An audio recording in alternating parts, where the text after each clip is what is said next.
ನಮಸ್ಕಾರ ಸುವರ್ಣ ನ್ಯೂಸ್ನ ಈ ವಿಶೇಷ ಕಾರ್ಯಕ್ರಮಕ್ಕೆ ತಮಗೆಲ್ಲ ಆದರದ ಸ್ವಾಗತ. ನಾನು ರಂಗನಾಥ್ ಭಾರದ್ವಾಜ್. ನಾವೀಗ ಒಂದು ವಿಶೇಷ ಕಾರ್ಯಕ್ರಮ ನಡೆಸ್ತಾ ಇದ್ದೀವಿ. ಅದು KJP ಅಧ್ಯಕ್ಷ ಸ್ಥಾನ ವಿವಾದ ಹೈಕೋರ್ಟ್ ಮೆಟ್ಟಿಲೇರಿರುವಂಥದ್ದು. ಇದಕ್ಕೆ ಸಂಬಂಧಪಟ್ಟಾಗ ಮಾತಾಡಲಿಕ್ಕೆ ಆವಾಗಿನ ಅಧ್ಯಕ್ಷರು ಪದ್ಮನಾಭ ಪ್ರಸನ್ನ ನಮ್ಮ ಜೊತೆಗಿದ್ದಾರೆ. ಆದರೆ ಅದಕ್ಕಿಂತ ಮೊದಲು ಒಂದಷ್ಟು ವಿವರಗಳನ್ನ ನೋಡೋಣ. KJP ಅಧ್ಯಕ್ಷ ಸ್ಥಾನ ವಿವಾದ ಹೈಕೋರ್ಟ್ ಮೆಟ್ಟಿಲೇರಿದೆ. ಸಂಸ್ಥಾಪಕ ಅಧ್ಯಕ್ಷ ಪದ್ಮನಾಭ ಪ್ರಸನ್ನ ಸಲ್ಲಿಸಿದಂಥ ತಕರಾರು ಅರ್ಜಿ ವಿಚಾರಣೆ ನಡೆಸಿದ ಹೈಕೋರ್ಟ್ ಕೇಂದ್ರ ಚುನಾವಣಾ ಆಯೋಗ ಮತ್ತು ಧನಂಜಯ ಕುಮಾರ್ಗೆ ನೋಟಿಸ್ ಜಾರಿ ಮಾಡಿದೆ. ಯಡಿಯೂರಪ್ಪನವರನ್ನೇ KJP ಅಧ್ಯಕ್ಷರನ್ನಾಗಿ ಕೇಂದ್ರ ಚುನಾವಣಾ ಆಯೋಗ ನೀಡಿದ ಆದೇಶಕ್ಕೆ ತಡೆ ನೀಡಬೇಕು ಅಂತ ಕೋರಿ ಪದ್ಮನಾಭ ಪ್ರಸನ್ನ ಹೈಕೋರ್ಟ್ನಲ್ಲಿ ತಕರಾರು ಅರ್ಜಿ ಸಲ್ಲಿಸಿದರು. ಇವತ್ತು ಅರ್ಜಿಯ ವಿಚಾರಣೆಯನ್ನು ಕೋರ್ಟ್ ನಡೆಸಿತು. ಇಬ್ಬರಿಗೂ ಕೂಡ ನೋಟಿಸ್ ಜಾರಿ ಮಾಡಿದೆ. ಜೊತೆಗೆ ವಿಚಾರಣೆಯನ್ನು ಸೋಮವಾರಕ್ಕೆ ಮುಂದೂಡಿದೆ. ತಮಗೆ ಆರೋಗ್ಯ ಸರಿಯಿಲ್ಲದ ಕಾರಣ ಯಡಿಯೂರಪ್ಪನವರಿಗೆ ಪಕ್ಷದ ಉಸ್ತುವಾರಿ ನಾನು ಕೊಟ್ಟಿದ್ದೆ, ಆದರೆ ಯಡಿಯೂರಪ್ಪ ತಮಗೆ ಮೋಸ ಮಾಡಿದ್ದಾರೆ ಅಂತ ಪದ್ಮನಾಭ ಪ್ರಸನ್ನ ಅರ್ಜಿಯಲ್ಲಿ ಆರೋಪಿಸಿದರು.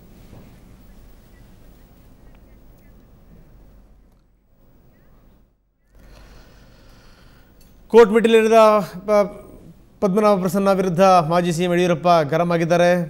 ಪದ್ಮನಾಭ ಅವರಿಗೆ ನಿಜಕ್ಕೂ ತಲೆ ಕೆಟ್ಟಿದೆ.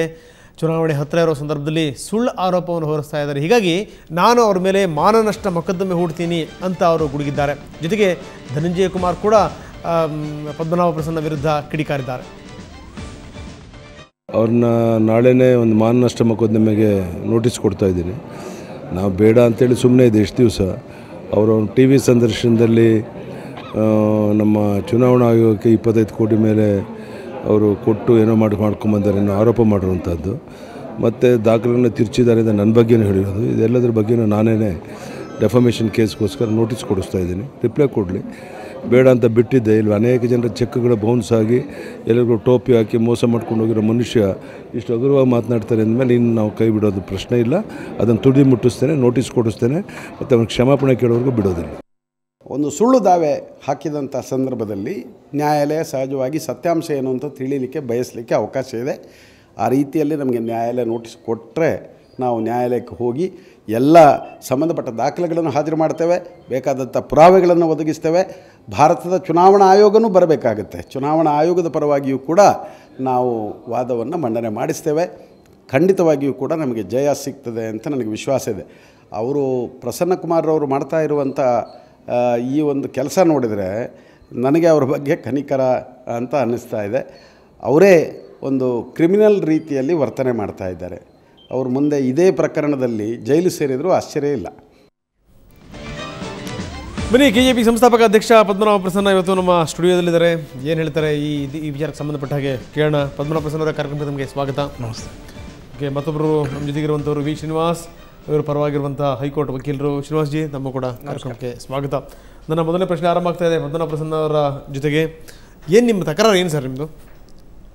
ನೋಡಿ ರಂಗನಾಥ್ ಅವರೇ, ಇದು ಒಂದು 8ನೇ ತಾರೀಕು 8ನೇ ತಿಂಗಳು 8 ಗಂಟೆ 8 ನಿಮಿಷ 2008ನೇ ಇಸ್ವಿ ಪಕ್ಷವನ್ನು ಸ್ಥಾಪನೆ ಮಾಡಿದ ನಂತರ ರಾಜ್ಯದ ಉದ್ದಗಲಕ್ಕೂ ಕರ್ನಾಟಕ ಜನತಾ ಪಕ್ಷವನ್ನು ಒಂದು ಸಂಘಟನೆ ಮಾಡಬೇಕಂತೇಳಿ ಹೊರಟಾಗ ಒಂದು ಒಳ್ಳೆ ನಮ್ಗೆ ಅನುಭವ ಸಿಕ್ತು.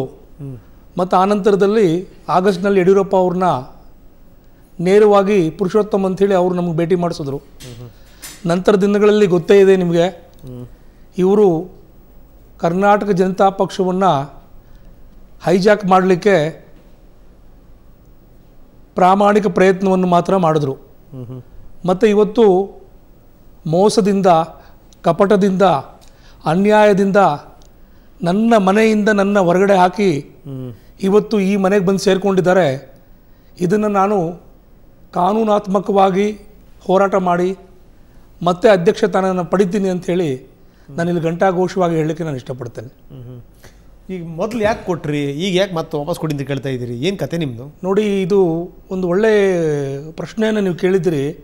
ಯಡಿಯೂರಪ್ಪ ಅವರು ಅಧ್ಯಕ್ಷರನ್ನ ನಾವು ಮಾಡಿದ ನಂತರ ನಮ್ಮದೊಂದು ಮೂಲ ಕಾರ್ಯಕರ್ತ ಸಭೆಯನ್ನು 20ನೇ ತಾರೀಕು 12ನೇ ತಿಂಗಳು 2012ನೇ ಇಸ್ವಿ ಒಂದು ವುಡ್ಲ್ಯಾಂಡ್ಸ್ ಹೋಟೆಲ್ನಲ್ಲಿ ಮಾಡಿದ್ವಿ ನಾವು. ಆನಂತರ ಯಡಿಯೂರಪ್ಪನವ್ರು ಕೂಡ ಆಹ್ವಾನ ಕೊಟ್ಟಿದ್ವಿ. ಆವತ್ತು ನಮ್ಮ 10,000 ಮೂಲ ಕಾರ್ಯಕರ್ತರ ಸಭೆ ಅದು. ಆವತ್ತು ಯಡಿಯೂರಪ್ಪನವ್ರು ಬರಲಿಲ್ಲ. ನಂತರದಲ್ಲಿ ಇವರು BJP ಸರ್ಕಾರನ ಬೀಳಿಸ್ಬೇಕಂತೇಳಿ ಹೊರಟಾಗ ನಾನು ಹೇಳಿದೆ, ಅಪ್ಪಾಜಿ ನೀವೇ ಈ ಸರ್ಕಾರ ಮಾಡಿದ್ದೀರಿ, ಇದು ನೀವೇ ಈಗ ಉಳ್ಸಕ್ಕೆ ಹೋದರೆ ಒಂದು ಕೆಟ್ಟ ಸಂದೇಶ ರವಾನೆ ಆಗ್ತದೆ, ಬೇಡ ಅಪ್ಪಾಜಿ ಅಂತಂದೆ. ಅದಕ್ಕೆ ನೀನು ರಾಜಕೀಯದಲ್ಲಿ ಕುನ್ನಿ, ನನಗೆ 40 ವರ್ಷದ ಅನುಭವ ಇದೆ, ನೀನು ಯಾಕೆ ಇದು ಮಧ್ಯ ಬರ್ತೀಯ, ನೀನು ಸುಮ್ಮನೆ ಇರಬೇಕು ಅಂತ ಹೇಳಿದಾಗ ನಾವು ನಮಗೆ ತೀರ್ಮಾನ ಮಾಡಿದ್ವಿ, ಯಡಿಯೂರಪ್ಪ ಅವ್ರನ್ನ ಪಕ್ಷದಿಂದ ಉಚ್ಚಾಟನೆ ಮಾಡಬೇಕು, ಈ ಮನುಷ್ಯ ನಮ್ಮ ಪಕ್ಷಕ್ಕೆ ಲಾಯಕ್ಕಲ್ಲ ಅಂತೇಳಿ ತೀರ್ಮಾನ ಮಾಡಿ 20/12/2012 ಡಿಸೆಂಬರ್ನಲ್ಲಿ ಅವ್ರನ್ನ ಉಚ್ಚಾಟನೆ ಮಾಡಿದ್ವಿ ನಾವು. ಸೊ ನೀವು ನಿಮಗೆ ಕುನ್ನಿ ಅಂದ್ರ? ಹೌದು. ಯಾಕಂತ? ಅದೇ ನನಗೆ ರಾಜಕೀಯ ಗೊತ್ತಿಲ್ವಲ್ಲ, ಬರೀ ನನ್ನ ಪಕ್ಷ ಮಾತ್ರ ಬೇಕಿತ್ತು ಅವ್ರಿಗೆ, ನಾನು ಬೇಕಿರಲಿಲ್ಲ, ನನ್ನ ಮೂಲ ಕಾರ್ಯಕರ್ತರು ಬೇಕಿರಲಿಲ್ಲ, ನಮಗೆ ಯಾವುದೇ ರೀತಿಯ ಒಂದು ಒಳ್ಳೆಯ ತಂದಲ್ಲಿ ಅವ್ರು ಮಾತನಾಡಲಿಲ್ಲ. ಧನಂಜಯ್ ಕುಮಾರ್ ಆದಿಯಾಗಿ, ಯಡಿಯೂರಪ್ಪ ಆದಿಯಾಗಿ, ವಿಜೇಂದ್ರ ಆದಿಯಾಗಿ ಎಲ್ಲರೂ ನಮ್ಮನ್ನ ಕಡೆಗಣಿಸ್ತಾ ಬಂದರು. ನಾವು ಭಾಳ ಸಾಕಷ್ಟು ಕಾಲಾವಕಾಶಗಳನ್ನ ಕೊಟ್ವಿ, ಆದರೂ ಅವ್ರು ಈ ರೀತಿ ಮಾಡ್ತಾರೆ ಅಂತ ಗೊತ್ತಿರಲಿಲ್ಲ. ಮತ್ತು ಈ ಒಂದು ಫೋರ್ಜರಿ ನನ್ನ ಒಂದು ಸಹಿಯನ್ನು ಯಾಕೆ ಇವರು 5ನೇ ತಾರೀಕು 3ನೇ ಇದರಲ್ಲಿ ಒಂದು ಫೋರ್ಜರಿ ಒಂದು ಲೆಟರ್ನ ಕೊಟ್ಟರು ನನಗೆ ಸಿಗ್ನೇಚರ್ ಮಾಡು ಅಂತ ಹೇಳಿ. ಯಾರು? ಯಡಿಯೂರಪ್ಪನವರು. ನಾನು ಮಾಡಲ್ಲ ಅಂತ ಹೇಳಿದೆ. ನಂತರ 7ನೇ ತಾರೀಕು ಒಂದು ಲೆಟರ್ನ ಕೊಟ್ಟರು, ಸಿಗ್ನೇಚರ್ ಮಾಡಿಕೊಡಿ ಅಂತ. ಅದರ ಸಾರಾಂಶ ಏನಂದರೆ ಟೋಟಲ್ ಪಕ್ಷವನ್ನು ಅವ್ರನ್ನ ಹ್ಯಾಂಡ್ ಓವರ್ ತೊಗೊಳ್ಳಿಕ್ಕೆ. ಓಕೆ. ಆ ನಂತರದಲ್ಲಿ ನನಗೆ ಬೆದರಿಕೆ ಕರೆ ಬಂದ್ರಿಂದ ನಾನು ಹೊರಗಡೆ ಹೋದಾಗ ಇವರು 17ನೇ ತಾರೀಕು ನನ್ನ ಸಿಗ್ನೇಚರನ್ನು ನಕಲು ಮಾಡಿ ಪಕ್ಷವನ್ನು ಪೂರ್ತಿ ಟೇಕ್ ಓವರ್ ಮಾಡ್ಕೊಂಡಿದ್ದಾರೆ. ನಿಮ್ಮ ಸೈನ್ ನಕಲು ಮಾಡಿ? ಹೌದು ಹೌದು, ನನ್ನ ಹತ್ರ ಪೂರ್ತಿ ದಾಖಲೆಗಳಿದ್ದಾವೆ ಅದು. Okay okay. ಈಗ ಆಲ್ರೆಡಿ ಹೈಕೋರ್ಟ್ನಲ್ಲಿ ಕೊಟ್ಟಿದ್ದೇವೆ. ನಿಮಗೂ ಯಡಿಯೂರಪ್ಪನವ್ರಿಗೆ ಒಳ್ಳೆ ವಿಶ್ವಾಸ ಇತ್ತಲ್ಲ ಮೊದಲು? ಭಾಳ ಚೆನ್ನಾಗಿತ್ತು ಸರ್. ಇದು ಯಡಿಯೂರಪ್ಪನವರು ನಮ್ಮ ಒಂದು ಒಳ್ಳೆ ವಿಶ್ವಾಸ ಇತ್ತು. ಇದೆಲ್ಲ ಒಂದು ಆಗ್ಲಿಕ್ಕೆ ಕಾರಣ ಮೂಲ ಧನಂಜಯ್ ಕುಮಾರ್ ಅವರು. ಧನಂಜಯ್ ಕುಮಾರ್ ಅವರು ಧನಂಜಯ್ ಕುಮಾರ್ ಎಲ್ಲೋ ಹೋದಂಥ ಧನಂಜಯ್ ಕುಮಾರ್ನ ಕರ್ಕೊಂಬಂದು ನಾವು ಅಧ್ಯಕ್ಷರನ್ನ ಮಾಡಿ ಅವ್ರಿಗೆ ಒಳ್ಳೇದು ಮಾಡ್ಬೇಕಂತ ಹೇಳಿ ಹೊರಟಾಗ ಇವತ್ತು ನನ್ನ ಅವರು ಫ್ರಾಡ್ ಅಂತ ಇದ್ದಾರೆ, ವಂಚನೆ ಅಂತ ಹೇಳ್ತಾ ಇದ್ದಾರೆ, ಮೋಸ ಅಂತ ಹೇಳ್ತಾ ಇದ್ದಾರೆ. ನಿಜವಾಗಲೂ ಈ ಒಂದು ಸೂತ್ರ, ಈ ನಾಟಕ ಏನು ನಡೀತಾ ಇದೆ ಅದಕ್ಕೆ ಸೂತ್ರಧಾರನೇ ಧನಂಜಯ್ ಕುಮಾರ್. ಧನಂಜಯ್ ಕುಮಾರ್ ಹತ್ರ ನಾವು ಮೊದಲು ಎಲ್ಲ ಮಾತಾಡಿದ್ವಿ. ಕರ್ನಾಟಕ ಜನತಾ ಪಕ್ಷದ ಇವತ್ತು ಏನು 224 ಕ್ಷೇತ್ರಗಳಲ್ಲಿ ಏನು ಸ್ಪರ್ಧೆ ಮಾಡ್ತದೆ ಅದರಲ್ಲಿ 112 ಸೀಟ್ ನಮಗೆ ಕೊಡಬೇಕು, ಕಾರ್ಯಕಾರಿಣಿಯಲ್ಲಿ ಅರ್ಧವನ್ನು ನಮಗೆ ಕೊಡಬೇಕು, ರಾಜ್ಯ ಪ್ರಧಾನ ಕಾರ್ಯದರ್ಶಿ ಹುದ್ದೆಯನ್ನು ನನಗೆ ಕೊಡಬೇಕು ಅಂತ ಹೇಳಿ ಎಲ್ಲ ಮಾತಾಡಿದ್ವಿ. ಏನೇನು ಮಾತಾಡಿದ್ರಿ ನೀವು? 112 ಸೀಟು ನಮ್ಗೆ ಕೊಡಬೇಕು. ನಿಮಗೆ? ನಮಗೆ 112 ಸೀಟು ಅರ್ಧ 50-50 ಮ್ಯಾಚ್ ಇದು. ರಾಜ್ಯ ಪ್ರಧಾನ ಕಾರ್ಯದರ್ಶಿನ ನನಗೆ ಕೊಡಬೇಕು. ಓಕೆ. ಅದು ಕೊಡಲಿಲ್ಲ, ಅವರು ಉಪಾಧ್ಯಕ್ಷರನ್ನ ಕೊಟ್ಟರು. ನಂತರ ರಾಜ್ಯ ಕಾರ್ಯಕಾರಿಣಿಯಲ್ಲಿ ಅರ್ಧ ಭಾಗ ನಮ್ಗೆ ಕೊಡ್ಬೇಕಂತೇಳಿ ನಾವು ಇದು ಮಾಡಿದ್ವಿ ಕಾರ್ಯಕಾರಿಣಿಯಲ್ಲಿ. ಓಕೆ. ನಂತರ ಯಡಿಯೂರಪ್ಪ ಅವರು ಅಧ್ಯಕ್ಷರಾಗಿ ಇಳಿದ ನಂತರ ಅಧ್ಯಕ್ಷತೆ ವಾಪಸ್ ನನಗೆ ಬರಬೇಕು ಅಂತೇಳಿ ನಾವು ಕಂಡೀಷನ್ ಹಾಕಿದ್ವಿ. ಓಕೆ. ಇದನ್ನೆಲ್ಲ ಒಪ್ಪಿ ಧನಂಜಯ್ ಕುಮಾರ್ ಅವರು ನಾನೆಲ್ಲ ಹೇಳಿದ್ದೀನಿ, ಯಡಿಯೂರಪ್ಪ ಅವ್ರಿಗೆ ಮಾತಾಡಿದ್ದೀನಿ, ಎಲ್ಲ ಹೇಳಿದ್ದೀನಿ ಅಂತೇಳಿ ಅವರು ನಮ್ಮನ್ನ ಇದ್ಯಾವುದು ಲಿಖಿತ ರೂಪದಲ್ಲಿ ಇರಲಿಲ್ವಾ? ಅಲ್ಲ ನೋಡಿ, ಕರ್ನಾಟಕದಲ್ಲಿ ಒಂದು 40 ವರ್ಷದ ಅನುಭವದಲ್ಲಿ ಯಡಿಯೂರಪ್ಪನವರು ಒಂದು ಒಳ್ಳೆ ಕಾರ್ಯಕ್ರಮವನ್ನು ಮಾಡಿದ್ರು. ಇವರು ಈ ಥರ ಮೋಸ ಮಾಡಲ್ಲ ಅಂಥೇಳಿ ಒಂದು ಒಳ್ಳೆ ಥರದಲ್ಲಿ ನಾವು ಹೋದ್ವಿ. ಓಕೆ. ನೀವು ಯಡಿಯೂರಪ್ಪನಿಗೆ ಅಪ್ಪಾಜಿ ಅಂತಿದ್ದ? ಹೌದು, ಅಪ್ಪಾಜಿ ಅಂತ ಇದ್ದೆ ನಾನು.